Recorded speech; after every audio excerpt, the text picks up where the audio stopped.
Benvenuti al nuovo seminario che il Bienvenidos al nuevo seminario que el Máster Internacional en Tecnología Alimentaria, organizado por la Universidad de Parma y en la Argentina por la Universidad de Buenos Aires, Facultad de Agronomía, está sosteniendo esta semana, y tenemos el gran gusto de escuchar la intervención del profesor Claudio Arnoldi de la Universidad de Milán. El profesor Arnoldi enseña organización, procesos, seguridad alimentaria en la grande distribución organizada, y tiene también una gran experiencia en el campo porque fue jefe de la organización de calidad de una de las más importantes cadenas de supermercado italianas. Podemos decir también el nombre, es Esselunga, y por lo tanto, en toda esta actividad, tiene una gran experiencia en el tema y en particular sobre la seguridad alimentaria en la distribución, donde el número de los productos es exactamente muy superior relacionado de una industria, pero digamos la necesidad de dar privilegio, de privilegiar la seguridad de todos los alimentos. Sobre este tema nos va a presentar su ponencia. Doy enseguida la palabra al profesor Arnoldi, que le agradezco mucho por su intervención para dar comienzo. Por favor, adelante. Vamos a compartir la pantalla.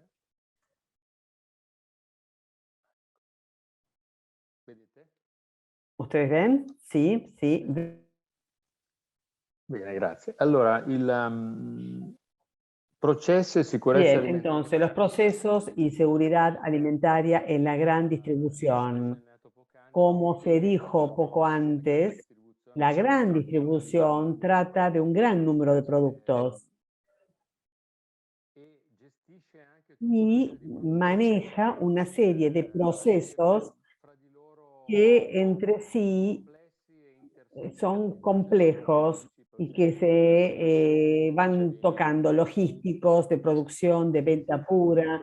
O sea, en una hora es un poco difícil poder tratar todo esto, lo inherente al proceso y a la seguridad alimentaria en la gran distribución organizada. Pero el objetivo de esta jornada, de esta presentación mía, es el de darles un pequeño cuadro de la complejidad del sistema y dar los puntos generales que se refieren a la gestión de del manejo de de la seguridad alimentaria en el manejo de la gran distribución. Entonces, con una pequeña ilustración gráfica podemos ver qué es lo que se entiende normalmente por sistema de la moderna distribución o de la gran distribución.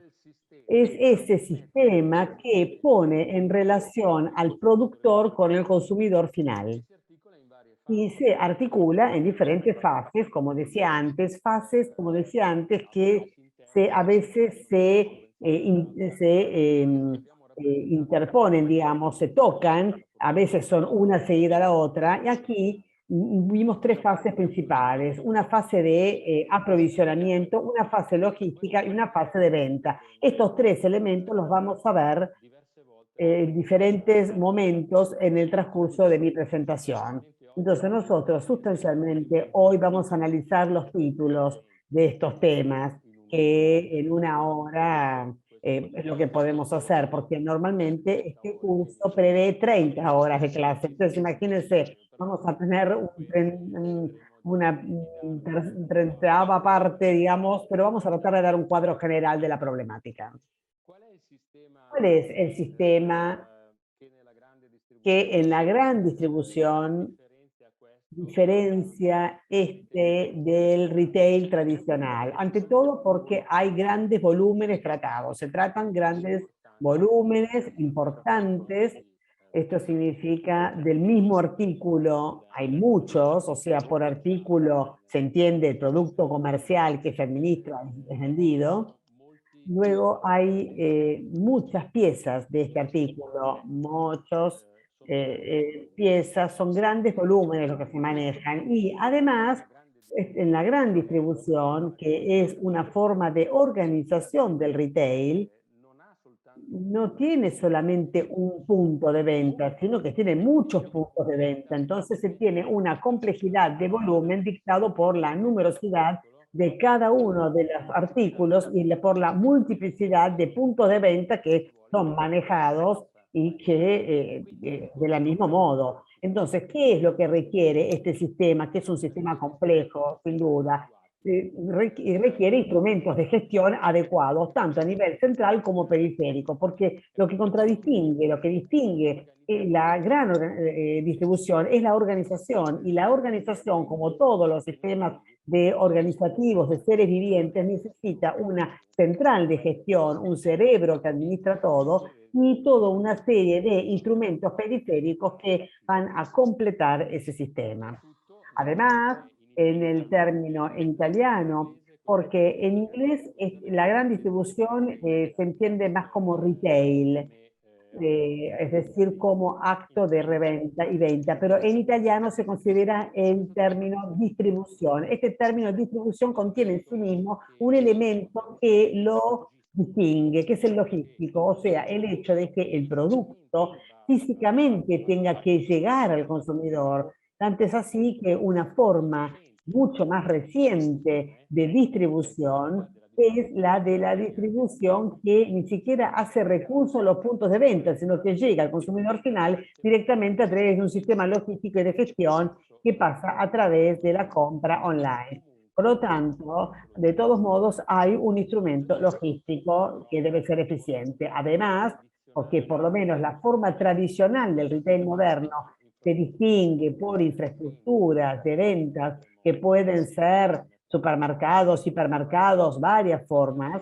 Tenemos también infraestructuras. Estas infraestructuras están totalmente estandarizadas, porque en la estandarización de las estructuras, que es un concepto que vamos a ver varias veces, está también la eficiencia. Y la eficiencia es uno de los elementos que la gran distribución tiene y quiere alcanzar. Además, la gran distribución a menudo está caracterizada por por un nombre, por una marca, digamos, un nombre, y entonces por instrumentos también de marketing, no instrumentos de los que nosotros nos ocupamos, instrumentos tecnológicos de seguridad, pero tampoco son de venta pura, pero también instrumentos de comunicación, de marketing, que tienen que ser uniformes porque habitualmente la grande distribución opera bajo un mismo nombre. Nosotros no tenemos un tiempo infinito para describir los que son las características de los varios puntos de venta que pueden existir. Acá tenemos solamente un pantallazo, que seguramente son grandes superficies. Acá tenemos marcas, nombres que son típicamente italianas y europeas. Pero bueno, cada uno podrá hacer la comparación que considera adecuada. Están las grandes superficies y por lo tanto los números cuentan poco, sino en el punto, en la coma, digamos, cuenta más el concepto de carácter general, porque en la distinción de los puntos de venta se utilizan metrajes que pueden ser diferentes. Entonces, hipermercados, bueno, mini hiper y superstore, que más o menos equivalen en supermercados, que son las superficies tradicionales, que por otra parte en periodo de pandemia fueron rescatados porque no, se pueden alcanzar con mayor facilidad, y que por lo menos por las reglamentaciones que hubo durante el lockdown, menos sometidas a cierres. O sea, tuvieron un gran rescate y una gran actualización, digamos, fueron muy actuales. Los superstore también, pero los hipermercados, por lo menos en Italia y en Europa, están un poco en sufrimiento en cuanto en términos de propuesta comercial. Pero bueno, esto está ligado también al periodo de pandemia que hemos atravesado, para luego bajar a pequeñas superficies como los almacenes que están debajo de casa, que son pequeñas, muy pequeñas superficies. Entonces, digamos que no es una característica de dimensional, aunque sí es casi una consecuencia, pero una fórmula discount, que quiere decir descuento, constante, es otra tipología que por lo menos en estas regiones, en estos territorios, realmente se está afirmando constantemente. Volvamos un poco al proceso productor, fase de aprovisionamiento, fase logística y fase de venta. Y veamos los aspectos de ellas. El aprovisionamiento. Nosotros aquí no podemos bajar en el detalle del aprovisionamiento porque hay fases preliminares que son el pedido de sede técnica, el estudio del proveedor, que ahora no tenemos el tiempo de profundizar, pero una característica que distingue la gran distribución es que cada punto de venta en particular, y son aquellos que han sido PDB 1, PDB 2, PDB 3, son sumados y las necesidades de cada punto de venta luego son concentradas en una sumatoria de pedidos y luego esta sumatoria de pedidos es enviada a los proveedores, que son múltiples. Es como si cada punto de venta tuviese una lista de compras. Esta lista de compras es concentrada y luego es mandada al proveedor. Ustedes ven que es un proceso complejo, necesita de instrumentos no solamente de gestión, sino también informáticos importantes y por lo tanto con esta slide queremos darles simplemente el concepto. Volviendo al diagrama de flujo de carácter general, tenemos una fase logística. Esta fase logística también es muy importante. Y esta fase logística cada vez se da más a través de las plataformas. Las plataformas en italiano es una palabra que hace pensar en algo de plano, de una forma chata, plana. En efecto lo es. Luego veremos alguna ilustración. ¿Qué son las plataformas? Son esos complejos logísticos, esos instrumentos logísticos que permiten la llegada de la mercadería y la distribución de la mercadería, en este caso, hacia los puntos de venta en particular. ¿Cómo la mercadería se caracteriza por tener elementos que los distinguen en términos también de seguridad alimentaria, pero de características también de tipología, de grupo de productos? Las plataformas deben tener algunas características. Por lo tanto, en el caso de los proveedores food, que son los que nos interesan mayormente, tenemos plataformas logísticas para los productos frescos, tenemos plataformas logísticas para los congelados, tenemos plataformas logísticas para los productos no perecederos, es decir, estamos en estas tres tipologías de productos. Pero, como es un elemento importante, esto lo vamos a retomar, es la temperatura de conservación. La conservación misma, los congelados tendrán plataformas que estarán en menos 30, menos 18 grados centígrados, los productos frescos estarán entre el 0 y los 4 grados, la plataforma de los productos no perecederos tendrán que mantenerse a una temperatura que no dañe el producto, pero tendencialmente, aparte algunos productos tal vez de chocolate o productos que necesitan un control intermedio de temperatura, tendencialmente son depósitos que tienen una exigencia menor en términos de control de temperatura. Las plataformas, ¿qué es lo que hacen? Concentran los productos que llegan de los diferentes proveedores y los dirigen a través de otros medios de transporte hacia los puntos de venta. Una forma que se está perdiendo, pero que hasta hace poco tiempo también existía, todavía existe, pero digamos que está menos vigente, es la de la así llamada entrega directa. Es decir, sí, el pedido se concentra, sí, es transmitido el pedido, pero el proveedor entrega el punto de venta. Hoy es más de esta forma. Aquí estas imágenes que les muestran el concepto de plataforma logística. La plataforma logística es un instrumento, yo diría explosivo, es un instrumento que permite el atraco de muchos medios y la partida de muchos medios, de muchos vehículos, y aquí está la potencia logística de la plataforma. Para poder tener esto hay que tener banquinas de carga y descarga muy largas, porque tiene que tener varios accesos, y por lo tanto de aquí el término plataforma. Ahora, nosotros no tenemos tiempo de detenernos en las características de las diferentes plataformas, pero hay medios que atracan, que estacionan, hay medios que pueden atracar a través de un sistema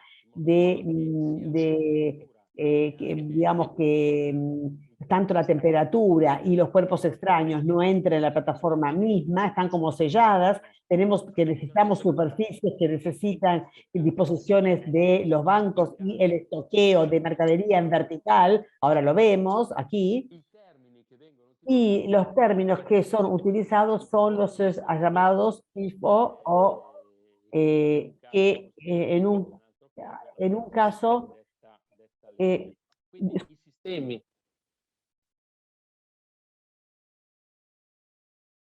sono due sigle. son dos siglas, FEFO y FIFO, FEFO, sí. Sí, FIFO, estas siglas, la última que es forced in, forced out, es decir, el producto entra a la plataforma y en este punto el primero que entra también es el primero que sale, o sea, first in, first out. En cambio, en términos de gestión sobre las fechas de vencimiento, que es importante cuando uno habla de productos frescos, aun si la cosa puede ser aceptada y digerida por la gran distribución, tiene que dictar ley, el primero que vence tiene que salir antes, porque tiene una conservabilidad, tiene una fecha, tiene una durabilidad que es inferior respecto del otro. ¿Queda claro el concepto? Bien. Entonces, el sistema que hemos visto es un sistema que necesita un estoqueo. Y esta es una de las tipologías. Y el estoqueo tiene una característica que el producto es estoqueado en el depósito. Nosotros hemos visto estas repisas y en la base del pedido del supermercado que se preparó es extraído. Entonces, esta extracción, esto se llama picking en términos técnicos y es lo que vemos figurado aquí, representado aquí. Es lo que el consumidor, en último análisis, hace cuando entra en un supermercado con su propio carrito. En este caso, tiene que efectuar el pedido, no es el consumidor particular, sino que es el supermercado, el negocio, y este negocio, claro, pidió no un frasco de Nutella, como podríamos hacer nosotros, sino que pidió muchos cuellos de un cierto producto. Entonces, ese empleado del estoque, del depósito, está preparando un pedido que fue emitido por un punto de venta y que se será enviado. Y en definitiva, hay otras lógicas también. La gestión del depósito recalca de alguna manera en la gestión en términos de posición del punto de venta. Hay posiciones bajas, que son las posiciones de picking, hay posiciones más altas en las repisas que se llaman de reserva.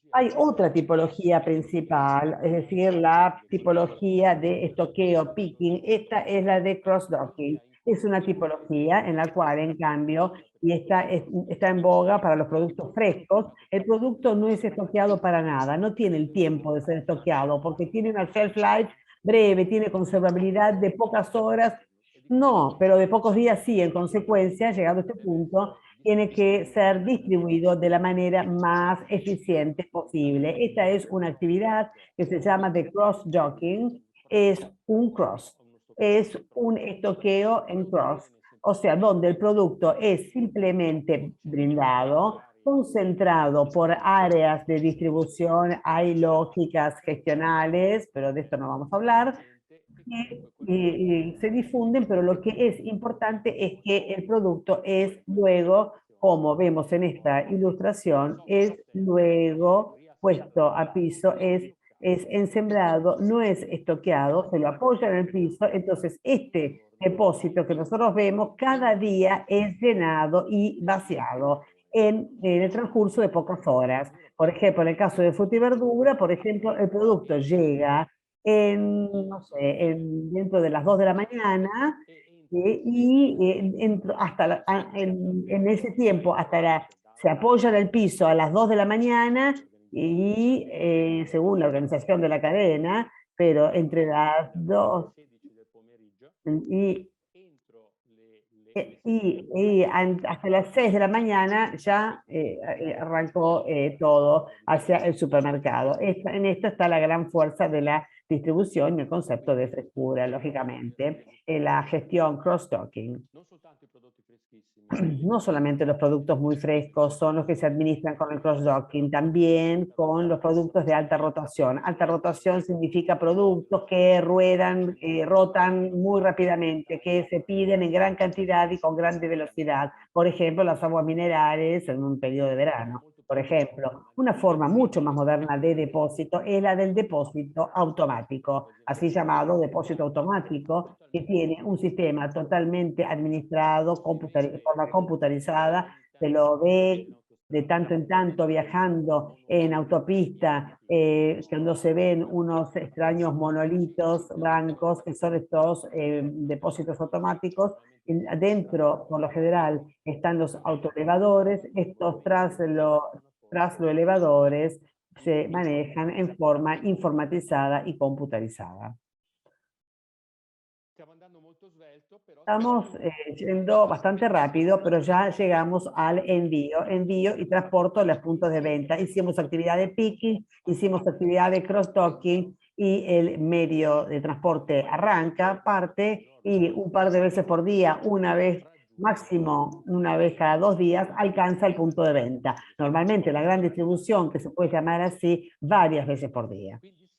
Entonces, estamos aquí en el término de lo que está en azul y hemos representado como fase logística. Está terminando. Entonces, entramos en el punto de venta. El punto de venta lo tenemos aquí representado con un diagrama de flujo de una serie de actividades. Obviamente son actividades estas que en parte el consumidor ve, mientras que la actividad que vimos poco antes son actividades que son ocultas al consumidor, no imagina que estén estas actividades, pero son totalmente necesarias. Y también las actividades del punto de venta tienen procesos preliminares, un poco como los de aprovisionamiento también tienen procesos preliminares. En este caso podemos describirlas un poco mejor porque pertenecen un poco más al campo del tecnólogo, mientras que las operaciones preliminares de aprovisionamiento tienen que ver más que nada con las actividades comerciales, haciendo excepción con algunas calificaciones de proveedores, pero estos procesos preliminares pueden ser o procesos logísticos como la recepción, pero que contemplan también el control, el estoqueo temporáneo y cómo se administran los desechos de embalaje, que son un elemento fundamental en la distribución, porque un producto, una cajita de carne, como no puede viajar sola, tiene que tener un embalaje secundario y terciario que llegado a este punto, dentro del punto de venta, pierde razón de ser. No es suficiente esto. ¿Por qué? Dentro de los puntos de venta, y esto es mucho en función de la magnitud y de la tipología de los puntos de venta, se dan también preparaciones, preparaciones, y yo puse entre paréntesis el término eventual. ¿Por qué? Porque un pequeño punto de venta, un almacén, no tiene sustancialmente preparaciones internas, podría no tenerlas, mientras que un hipermercado seguramente las tiene. ¿Y qué son estas preparaciones? Son, por ejemplo, la preparación de fruta y verdura en términos de envase, cómo se las envasa, actividades de la pesca, actividad de quesos y fiambres, como fraccionamiento de quesos y feteado de fiambres. Son actividades de gastronomía que pueden ser actividades ligadas a la producción de platos listos al consumo y también al envasado de platos listos para consumo, o pueden ser actividades de panadería que pueden ser, o la terminación de cocción de productos congelados precocidos, o que se pueden cocinar o se pueden ultimar en términos de cocción pero también puede ser la preparación del pan, arrancando de harina, agua y sal y levadura, y por lo tanto, actividad que tanto para el pan como para la focaccia son completas. O también actividades de pastelería, como ahora lo veremos, como hay también actividades y hay ventas que podríamos definir self-service. En italiano usamos el término libre servicio, es decir, actividad en la cual el consumidor saca una envase y esta actividad de libre servicio es puesta en contraposición con la actividad de venta asistida, donde en cambio hay un pedido que se le hace al empleado, el empleado prepara y hay actividades también de envasado en el punto de venta. Hoy, por cierto, hay, desde hace muchos años hasta hoy, hay actividades de envasado que se realizan directamente por el consumidor final. Obviamente, dado que debe ser vendido el producto, el concepto de gran distribución y de superficie de venta de los supermercados es que la compra debe hacerse en los mostradores de exposición. Entonces, el producto no necesita un control de temperatura, va a estar expuesto en mostradores no refrigerados, los que necesitan control de temperatura en refrigerados, pero la exposición de venta termina con un pasaje a la caja. Las cajas son el último estadio, lo veremos. La venta puede ser también una venta asistida, lo dije hace unos minutos, y muy a menudo hay una venta self-service donde el envasado final, el pesado, el pesaje también es realizado y también la emisión de la etiqueta es efectuada directamente por el consumidor final. Puede haber también una entrega a domicilio y este elemento puede definirse una entrega a domicilio. Hoy por hoy hay sin duda las preparaciones y el retiro por parte del consumidor final en el punto de venta, o bien se puede haber, pueden ser loquizadas o a esperar el consumidor con password atender esperas en el punto de venta o entregadas en los domicilios. Y hoy todavía, se saltea todo esto y se puede hacer el pedido online con la entrega, pero es un momento que es un tema que ahora no vamos a poder encarar. Bueno, veamos lo que es una estructura de punto de venta. Y esta es un gráfico muy sintético, no es que pueda agotarse en su totalidad y normalmente la utilizamos vistiéndola poco a poco, haciendo entrar cada uno de los sectores para describir cada uno de los sectores. Tenemos una descripción total, pero también reducida, porque un poco ya hablamos con el anterior diagrama del flujo. Entonces, pensemos que cualquier actividad de tipo comercial productivo no puede realizarse sin una serie de servicios técnicos de auxilio a la actividad principal.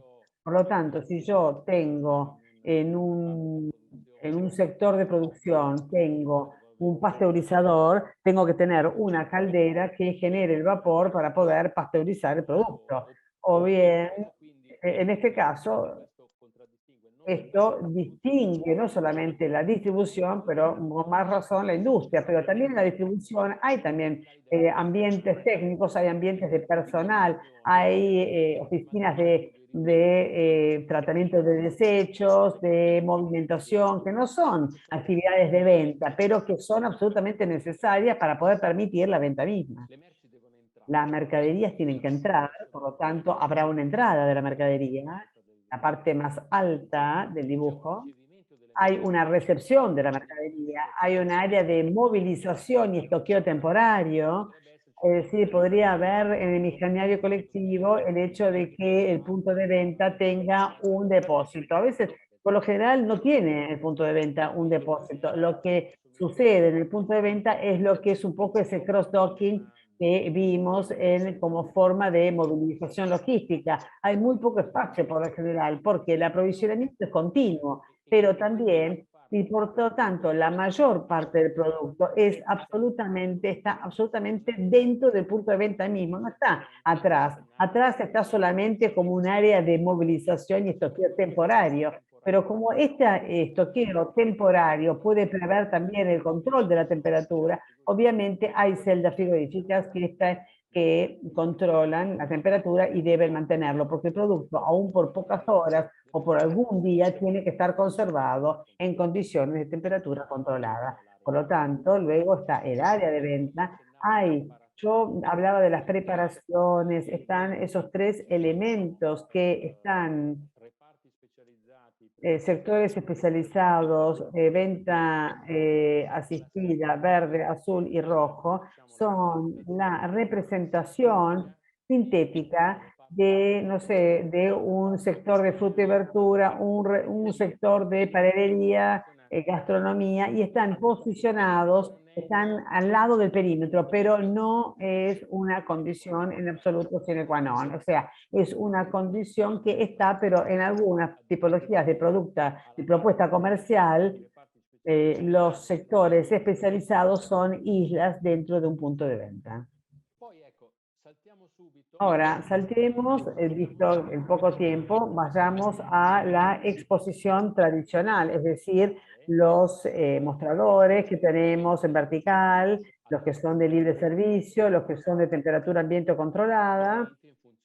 Probablemente góndolas son más bien largas porque están representados, son cortos respecto de las actividades de reparación, pero es solamente una representación simbólica porque normalmente son de triple fila porque tienen que contener muchísimos productos. Entonces, luego llamo vuestra atención a esas dos islas que hemos definido como self-service, que podrían ser de fruta y verdura, por ejemplo, donde, llegado a este punto, donde cajas de fruta o de verdura quedan expuestas y son sacadas por el consumidor, pesadas y puestas en bolsita y etiquetadas. Bueno, aquí veamos un poco un paneo de cómo se reciben la mercadería. Llega de CEDI. Este es un término que en la jerga significa centro de punto de distribución, o sea, entonces los puntos, los términos plataforma, logísticas y CEDI son aproximadamente sinónimos. Aquí vemos un operador que controla la temperatura, probablemente son yogures los que ven, o que controla la integridad de estos envases de aceite. Hay una movilización, hay una celda frigorífica en la parte baja donde está este estoqueo temporario.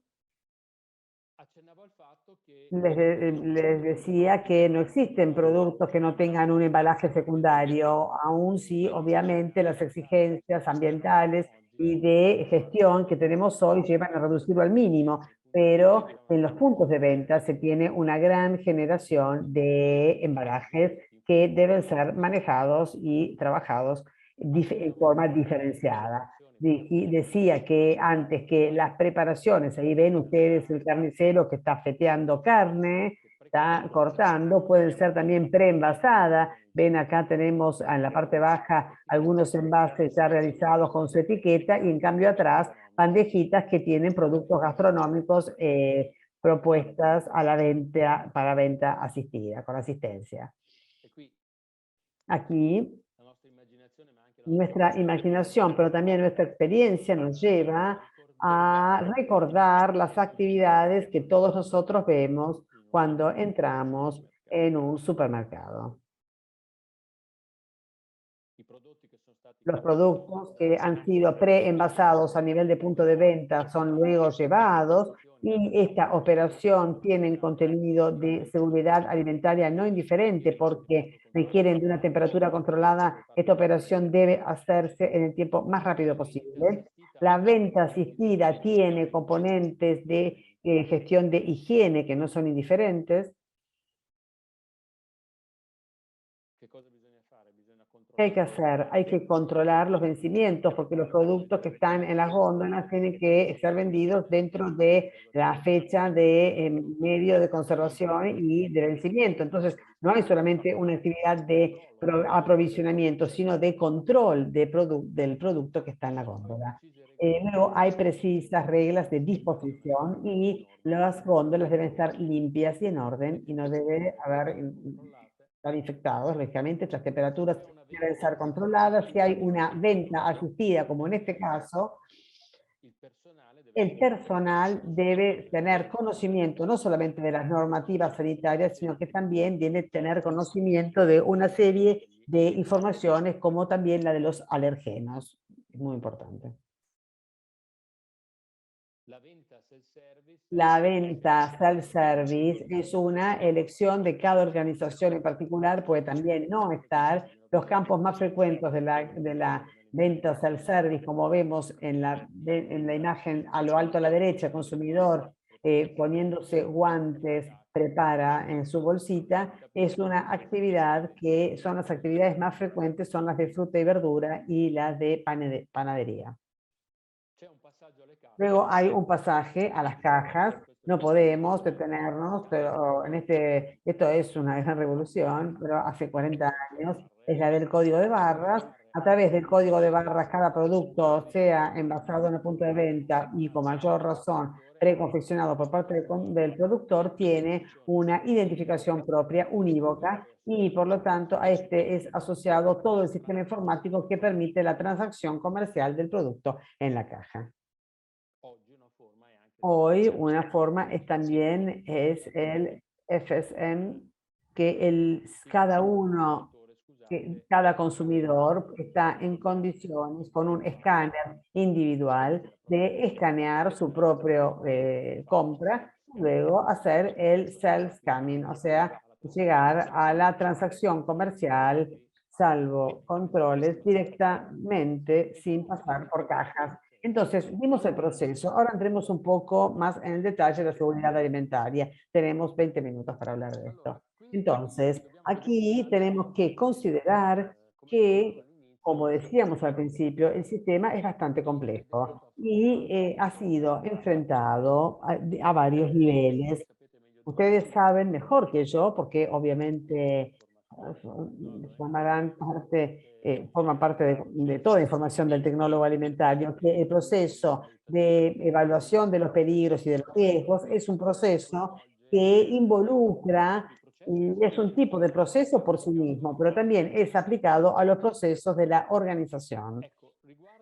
Bueno, por lo que se refiere al retail, hay ejemplificaciones que deben hacerse, porque el retail tiene algunos elementos que no es tanto de la complejidad, porque la complejidad no es la justificación de hacer las cosas de una determinada manera, pero digamos que un punto de venta por sí mismo tiene algunos conceptos que podrían ser descritos en algunas líneas guías son definidos como términos de circunscripción limitada, mientras un productor tiene potencialmente un punto de venta, una...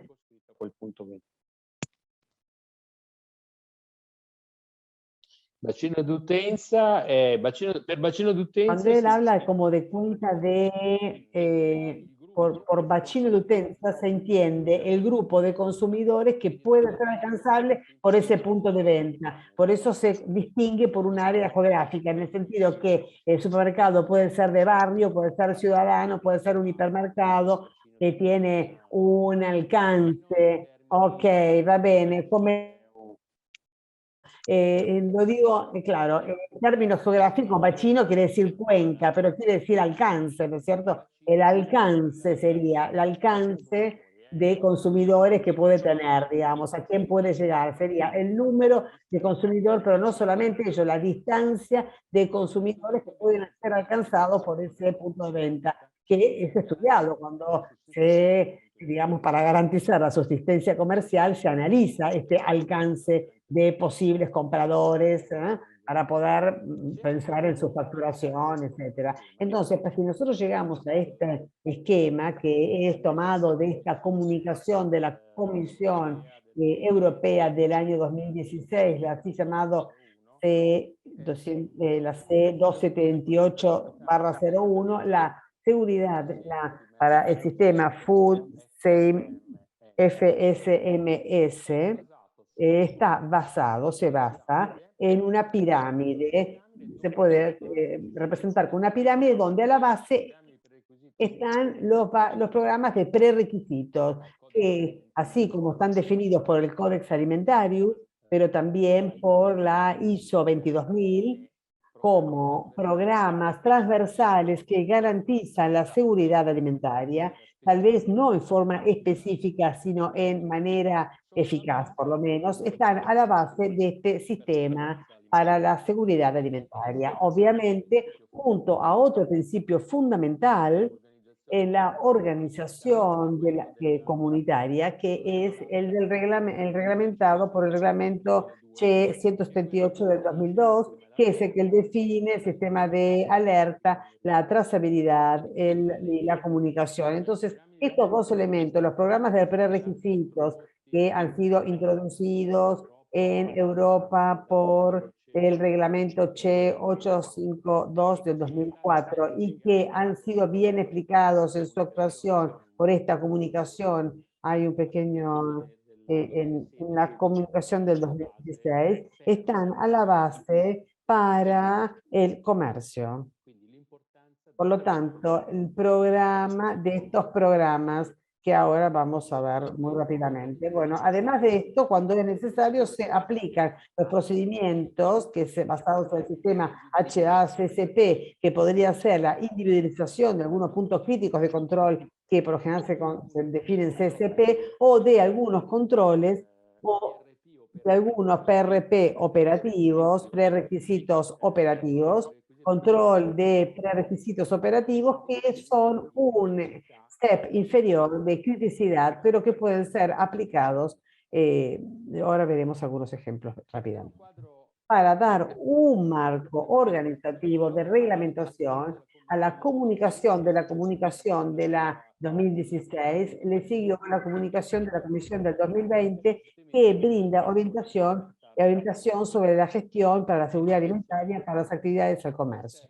Entonces, esto llegó a definir que, en definitiva, dentro del punto de venta pueden valer algunos conceptos de base, de ejemplificación, que vista la complejidad, no es tan necesario que cada empleado del punto de venta sea un científico. Por ejemplo, esto está tomado literalmente de la comisión. Por ejemplo, saber que podría haber un riesgo con la carne cruda sin saber que podía tratarse de salmonella, Escherichia coli o lo que sea. Lo importante es que sepa, es que la carne cruda tiene que manejarse de una determinada manera. Por lo tanto, esto es posible porque la actividad de control por cada uno de los peligros son las mismas a nivel de todo el comercio. O sea, hay reglas de carácter general que pues son, por ejemplo, el programa de prerequisitos que se refiere a la higiene de los alimentos antes o también el control de las temperaturas. Entonces, no es necesario, también en términos de formación, profundizar los elementos científicos de la administración, porque ustedes entienden que el personal se está hablando de cientos y cientos y miles de personas, pero lo importante es que se le dan reglas precisas.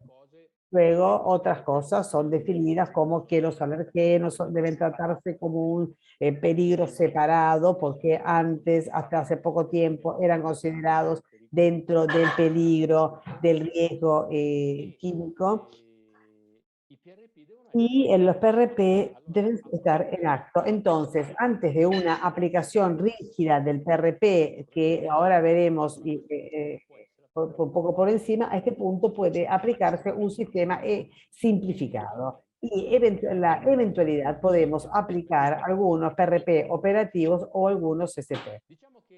Digamos que el reglamento 852 del 2004 introdujo al capítulo 7 en el punto 3 la posibilidad de que se emitan manuales de correcta praxis higiénica. Y esto sucedió porque sucedió en el tiempo, pero hay algunos que son realmente recientes, son del año pasado o de hace 2 años, como mucho, y han sido emitidos uno por las organizaciones de la gran distribución, de la FEDER distribución que une las cooperativas y el sector privado, y la CONAD, CONAD, que recoge el sistema de la organización organizada de tipo consorcio, como también manuales de praxis operativa.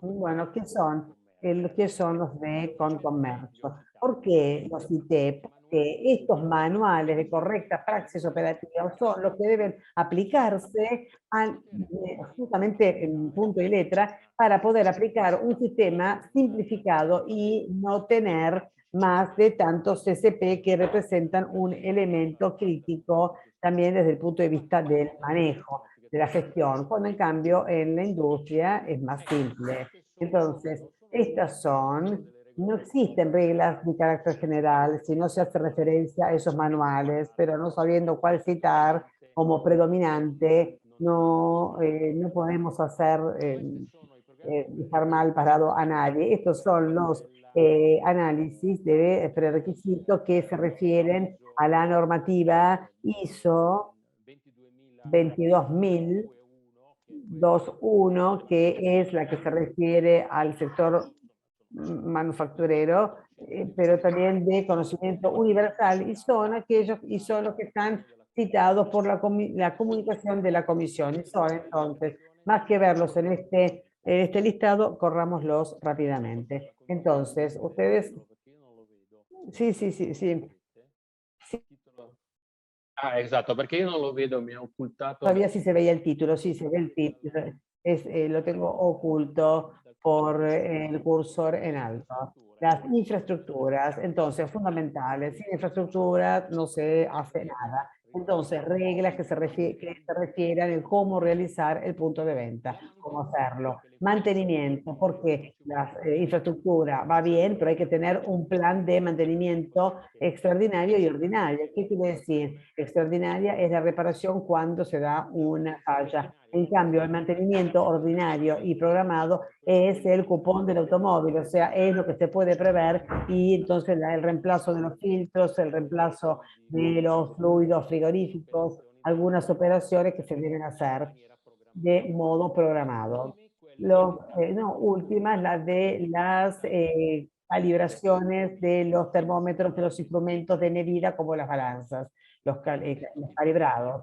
Entonces dijimos que la higiene es fundamental, sobre todo para quien efectúa la manipulación de los alimentos y sobre todo los que son carniceros o operadores de gastronomía o de feteado, de fiambres, pero también de movilización de fruta y verdura, y por lo tanto un PRP fundamental que la organización tiene que tener es el de formación y del personal acerca de higiene.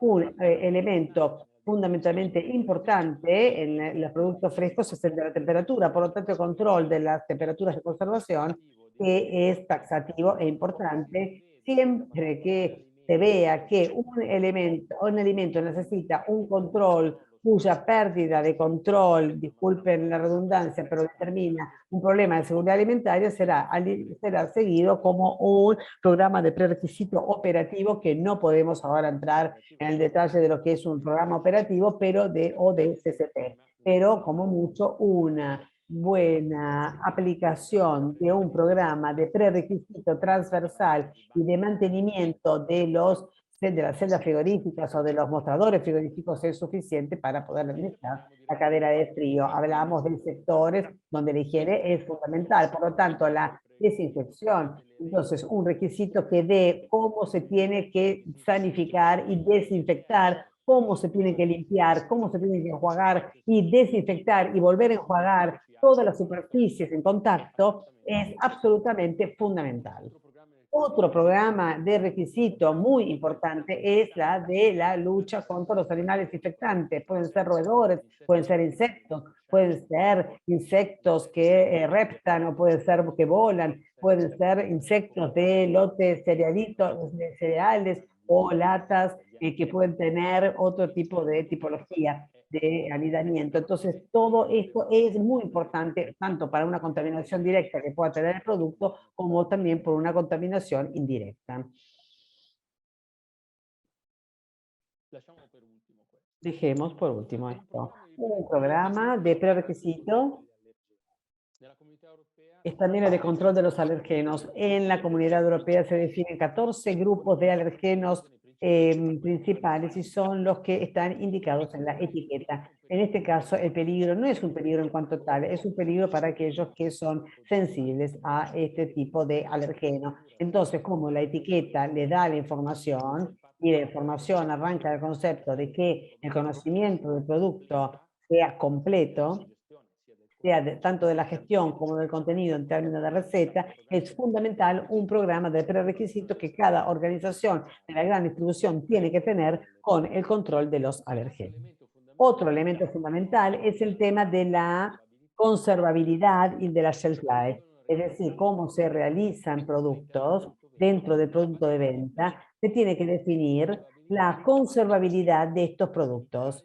En Italia, en Europa, no es necesario indicar una fecha de vencimiento de los productos que se hacen dentro del punto de venta, aun si muchas cadenas ponen la fecha de vencimiento sobre productos que confeccionan y basan dentro del supermercado. Pero de todas maneras es necesario que se exponga el producto solamente cuando está en un estado de conservación optimal. El otro elemento es que cualquier productor sobre un producto confeccionado puede definir o un término de conservación o una fecha de vencimiento y por lo tanto la gestión, la administración de estas fechas. Ustedes han visto anteriormente el proveedor que controlaba los productos mientras los estaba poniendo en góndola, por lo tanto la gestión de este punto es muy importante. Luego tenemos la información al consumidor. La información de los consumidores están en las etiquetas, pero no solamente, porque como es un punto fundamental en el punto de seguridad alimentaria, es el de llamado de retiro del sistema de alerta. Puede suceder que podemos encontrar en el supermercado que advierten al consumidor que ese tipo de producto debe ser devuelto y no tiene que ser consumido porque tiene que ser retomado, digamos. Sì. Allora, ci sono due termini che vengono Los definiti. términos que se definen, sí. Recall en inglés, recall, y hay dos términos que se definen en el reglamento 178 y luego en las actuaciones que se hacen en los países, que es el retiro y el recall. Retiro y recall. Entonces, en el recall se hace hacia el consumidor. O sea, a nivel de instrumentos de comunicación de masa son más frecuentes tener en la mente, por ejemplo, que hay autos que han sido retiradas. Sí, es como retiradas, es volver a llevarlo. Antes que hay en el sitio del Ministerio de Gobierno, hay que ver quién lo mira, pero hay productos que sufren de recall. Algunas cadenas tienen en su sitio institucional productos que tienen que ser llamados recall. ¿Qué significa esto? Retirar el producto, de no consumir el producto, dirigir al consumidor. Mientras que por retiro se entiende retirar el producto B2B, business to business, o sea, del productor al distribuidor o del productor o a otro productor. Entonces, en este caso se llama de retiro. Estos son dos conceptos de recall y de retiro. Lo que comporta, que tiene informaciones al consumidor y que involucra una información al consumidor es seguramente el de recall. El de recall, digamos, es el que comunica al consumidor.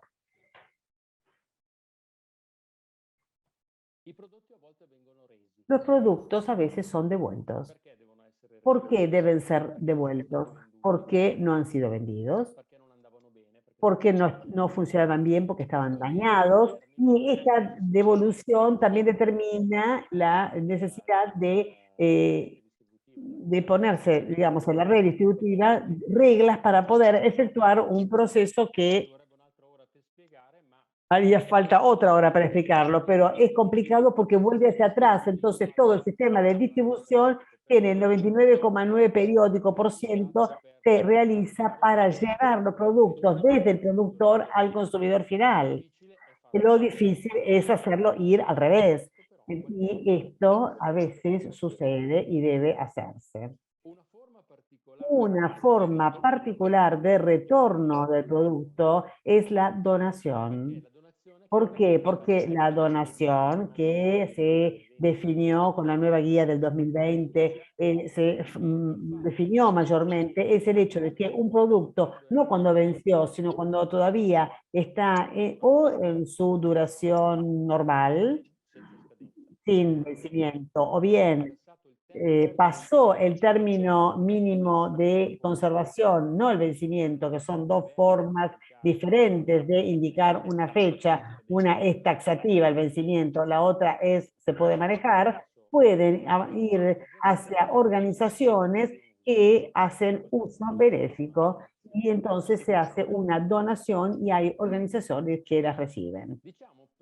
Digamos, pero hemos dejado atrás el último elemento, que es el que está ligado, veamos si encontramos la filmina, a lo que sobra.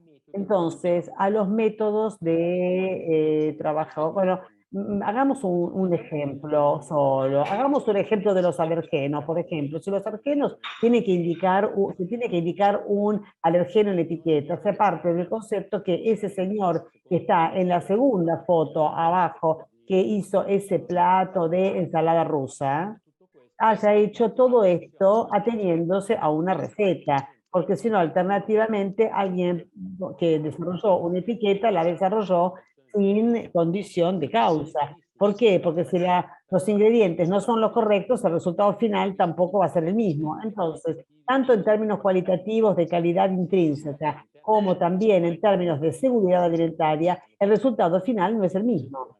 Tanto, o en términos de expresión de la cantidad, del peso, también en términos de alergenos. O sea que las recetas son una metodología de trabajo que la organización, justamente porque hay muchas cabezas que están haciendo un trabajo, pero que tiene una parte centralizada que definió, por ejemplo, la etiqueta, deben ser definidas en forma taxativas. Metodologías de trabajo, etiqueta, control de recepción, reprovisionamiento de las góndolas y gestión de cómo se administra el producto no conforme o sensible. La prevención, por ejemplo, de los parásitos. La gestión de los reclamos que los consumidores hacen al punto de venta. Entonces, todas estas no son programas de prerequisito universales. El Press Control es casi igual en una cadena de distribución como en una gran fábrica. Están muy particularizados, están muy ligados a la tipología del punto de venta y de la organización que tienen. Es así porque en la comunicación del 2016, la indicación de la Unión Europea fue aquella de hacer una Biblia, un manual, un sistema que recoja todos esos métodos que son particulares para la organización y mira la casualidad que este sistema está a la base de la formación del personal. ¿Por qué? Porque el personal tiene que seguir estas reglas que habrá aprendido trabajando en esa organización en particular. Entonces, y estas serán todas recogidas, no solamente los programas de prerequisito, que es definido, que podría definirse como metodología de trabajo. Bueno, nosotros hemos terminado en sustancia porque el tiempo es simplemente el tiempo a disposición. Entonces yo decía, hacía referencia a que el sistema ejemplificado da énfasis a los programas de prerequisito, que pueden ser 12, 16 en función de la organización. Son aproximadamente de los que hablamos, o sea, son los que en esta representación inicial hemos enumerado, estos 16. O bien, en función de la organización, en Italia valen estas dos organizaciones, pero en la Argentina habrá otras, lógicamente, y que pueden ser seguidas con cierta satisfacción. Está el vértice de la pirámide, procedimientos basados sobre el sistema HACCP, donde la evaluación del riesgo ve la necesidad de puntos de control, que pueden ser puntos de control críticos o pueden ser puntos de control con un escalón inferior de criticidad y que son definidos por la norma ISO 22000. Bueno, les di estos dos ejemplos que dados del manual de correcta praxis higiénica por ejemplo, en los productos perecederos a granel o preembalados se habla de exposición o aprovisionamiento y permanencia sobre góndola a temperatura controlada como un PRP operativo, que es un PRP con validación de tiempo y la temperatura, porque el tema es que en la seguridad alimentaria, ligado a la temperatura, siempre es tiempo y temperatura. No se habla en este caso de acción correctiva o de límite crítico, se habla en cambio de criterio de acción. Se habla, en cambio, se habla de acción correctiva, no se habla de acción. No es que hay una gran diferencia, pero indica una mayor criticidad de un CCP que, por ejemplo, he ido a recordarles, son ejemplos estos, en el campo de la industria pesquera que para abatir el anisakis es necesario que el producto o con el productor o en la distribución sufra una congelación de -20 por más de 24 horas, es una acción, es un punto de control crítico, el límite crítico es -20 para mayor tiempo de 24 horas, el monitoreo se haya hecho o no, tiene que registrarse, tiene que grabarse, porque en este caso es un CCP, la frecuencia tiene que hacerse siempre, la acción correctiva es la persecución del tratamiento o yo agregaría la eliminación del producto. No tenemos mucho más tiempo, hemos llegado al final, pero hemos llegado al final diciendo casi todo, o sea que ustedes se imaginan cómo para llegar dentro de los manuales de correcta praxis, pero también dentro de los manuales de correcto control de las organizaciones es necesario utilizar y valorizar algunos instrumentos típicos de la gestión de la seguridad alimentaria como los diagramas de flujo, las tablas en las que se individualizan los peligros y se individualizan los programas de prerequisitos que nos controlan, o una evaluación del riesgo semi-cuantitativa o cuantitativa para individualizar cuáles de estos peligros individualizados tengan una valencia de programa de prerequisito operativo o bien de punto de control crítico. Pero esto pertenecería no tanto al tema de la seguridad alimentaria de la gran distribución, sino a la teoría clásica de la seguridad alimentaria, así como hoy la hemos definida. Bueno, con esto yo habría terminado mi presentación, por lo tanto les agradezco mucho por vuestra atención. Naturalmente estoy a vuestra disposición para eventuales preguntas que tengan. Agradecemos al profesor Arnoldi por la interesantísima descripción de un tema que luego nosotros, si no cotidianamente, muy a menudo enfrentamos directamente, porque, bueno, procediendo a la compra de los productos, vemos solamente la fase terminal, pero vemos cómo en realidad detrás de todo esto hay todo un sistema de controles y de la calidad y de la seguridad alimentaria que son fundamentales. Por lo tanto, vemos si hay preguntas, estamos aquí, que ahora aparecerán por escrito. Marcia, ¿van a publicar las preguntas? Sí, un segundito, ahí se está compartiendo. Mike, cuando puedas.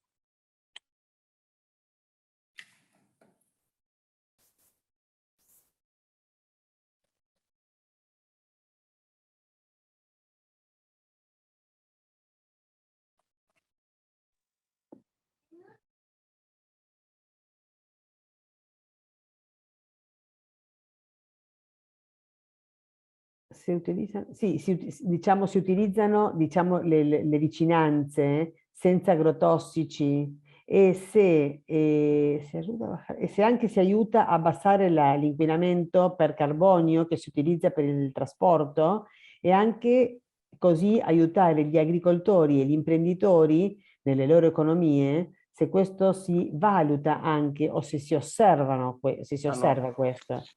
Allora, senz'altro, nel senso che all'interno dei prodotti forniti da tanti anni, direi da decenni, vi sono alcune categorie che vengono particolarmente identificate come categorie vuoi di prodotti biologici, vuoi di prodotti a lotta integrata, che quindi hanno delle caratteristiche di attenzione sia all'aspetto tossicologico che anche all'aspetto dell'ambiente, che sono particolari, sono evidenziati. Però in assoluto le grandi insegne fanno una grande operazione di selezione dei fornitori, perché da un lato vogliono garantire dei limiti, per esempio, di pesticidi di sicurezza, perché il fatto di mettere in vendita un prodotto sfuso rende in qualche modo il produttore corresponsabile dell'attività di vendita e di conseguenza questa responsabilità obbliga a una selezione dei fornitori in modo tale e obbliga a tutta una serie di controlli per far sì che il sistema sia garantito a norma di legge.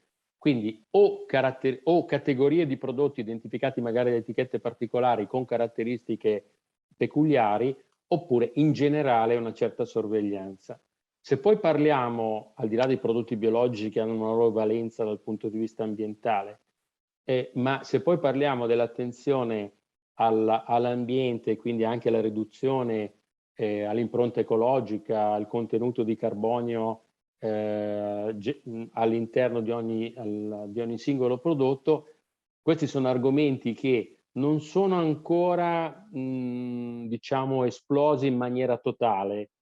Sono stati, io direi purtroppo, un po' diciamo bloccati dall'emergenza pandemica, perché se ci ricordiamo tutti, poco prima che scoppiasse il Covid, l'argomento principale dei mass media era quello dell'ambientale, giustamente.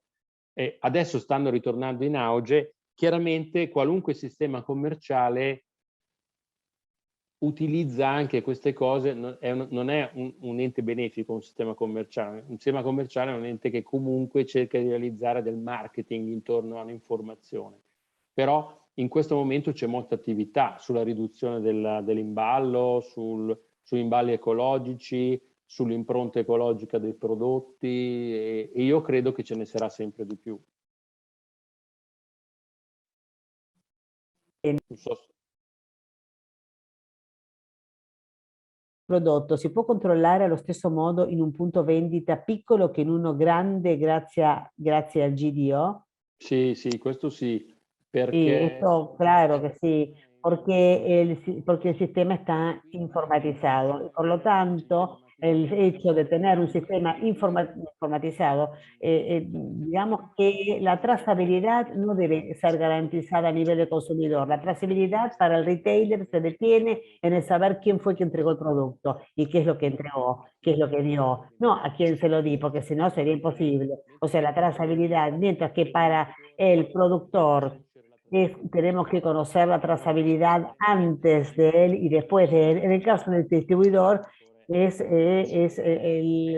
la trazabilidad después de la entrega, bueno, por eso la actividad de reclamo, de recall, porque hay que actuar sobre la información, pero como en línea máxima no se puede garantizar para todo, pero siendo objeto también de reglamento comunitario y también de sanciones, la trazabilidad debe ser garantizada por todos, tanto del pequeño como del grande. Obviamente la gran distribución va a tiene todo informatizado y por lo tanto en consecuencia tendría que ser más confiable, lógicamente. Pero también el pequeño productor alcanza con que guarde todos los documentos de transporte, aún un pequeño distribuidor, y este es un elemento de trazabilidad esencial, pero que puede hacerse.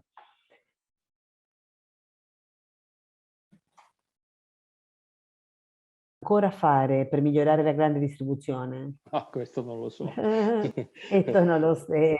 Esta pregunta no sé contestarla. Obviamente estamos en un momento de pasaje. Yo ya no soy tan joven, entonces en consecuencia soy poco creativo en este momento, pero considero que la creatividad está sobre todo en la juventud. Y seguramente estamos en un momento de pasaje, de tránsito. No estamos en un momento de crisis o de precrisis. Hemos pasado un periodo muy feo de pandemia en Europa. Estamos viviendo muy mal la condición de la guerra en Ucrania, de la invasión rusa. El aumento de las materias primas es exponencial, la globalización comporta, aún antes de que sucedieran estas cosas, la globalización nos había llevado a situaciones de novedad. El e-commerce lleva a la gran distribución a tener que cambiar sus características. El lockdown y el COVID han dado a la venta online un impulso más que notable y también a instrumentos como el que estamos usando nosotros y por lo tanto cambió casi todo y es difícil decir qué es lo que debería mejorarse. Habrá que ver hacia dónde irán los mercados y qué va a pasar, qué va a suceder. Seguramente no es un momento sencillo para la gran distribución, es un momento extremadamente complejo, tal vez también por el aumento de los precios de las materias primas por un lado, y materias primas, energía, incluida la energía, y por otro lado, una baja del poder adquisitivo del consumidor. Y por lo tanto son dos tendencias que se contraponen en la gran distribución, pero también la producción sufre de esto. O sea, es muy difícil decirlo. Seguramente ir hacia un ambiente, mirar más al ambiente debe ser algo que todos tenemos que apuntar a ello. Il caso della salmonella con i cioccolatini Kinder, che rapporto, che relazione si è fatto lì? Che cosa si è fatto? È successo in Belgio? Bisogna chiederlo alla Ferrero, non a me, non lo so. Sì, che mancanza di controllo, dice qui, che mancanza di controllo ha provocato questo inquinamento con la cioccolata e la salmonella? Allora, affrontiamo.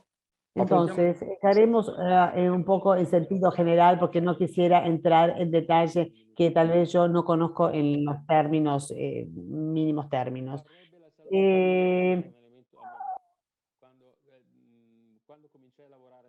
Cuando empecé a trabajar en el año 82 había habido un caso de salmonella también aquí en chocolate. Parecía que a la salmonella no le interesaba el chocolate, pero sabemos que no es así. Que salmonella tiene características de supervivencia en condiciones de presencia de grasas, de lípidos y también de bajas temperaturas, es muy particular.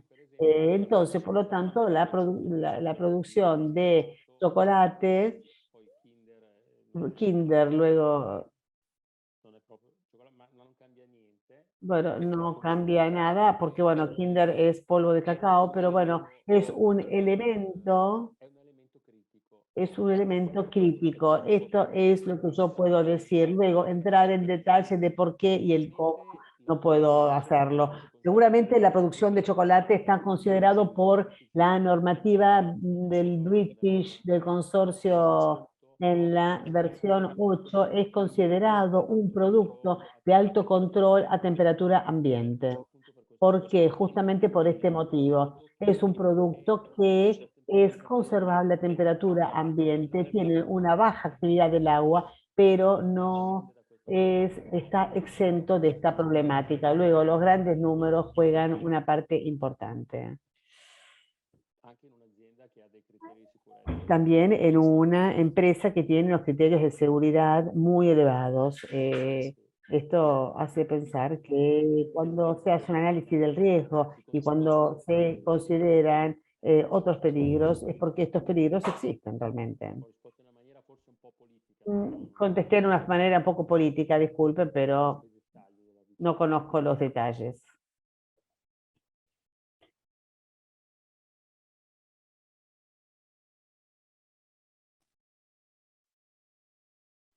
Sì, allora, Ma lei crede necessario fare formazione del personale?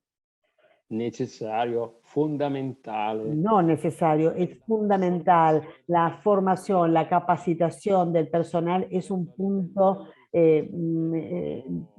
fundamental. A nivel mundial se apunta mucho sobre la Food Safety Culture, es decir, sobre la cultura de la seguridad alimentaria. ¿Por qué? Porque se quiere con esto superar el elemento de la formación, pero a través de la motivación y la participación, de modo que la seguridad alimentaria sea un elemento realmente interiorizado que esté interiorizado por el colaborador, por el empleado. Por lo tanto, a mayor razón, en un sistema complejo, la formación sobre las reglas del juego, digamos, es un elemento, un punto fulcro. Y lo es también para la seguridad alimentaria, de modo que debe ser el ADN, debe ser el comportamiento automático del colaborador.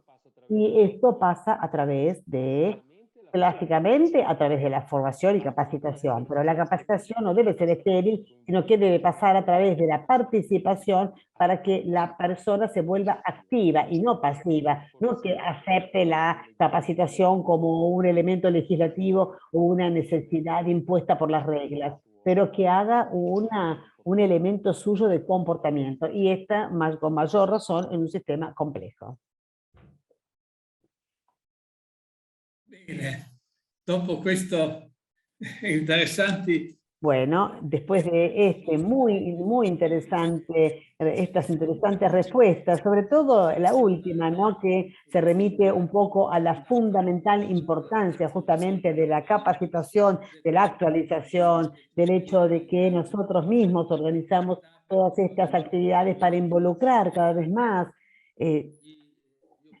los operadores y también aquellos que se encaminan hacia la actividad, al mundo del trabajo, justamente de conocer un poco más las problemáticas para mejorar también el enfoque, el acercamiento a las actividades productivas e industriales a las que nosotros estamos cerca. Entonces, con esta, sobre este tema, realmente agradecemos mucho al expositor porque nos ha ilustrado primero cómo está organizado el sistema de la gran distribución y luego todos los aspectos de la seguridad. Espero que haya otra ocasión para poder profundizar muchos temas que hemos visto.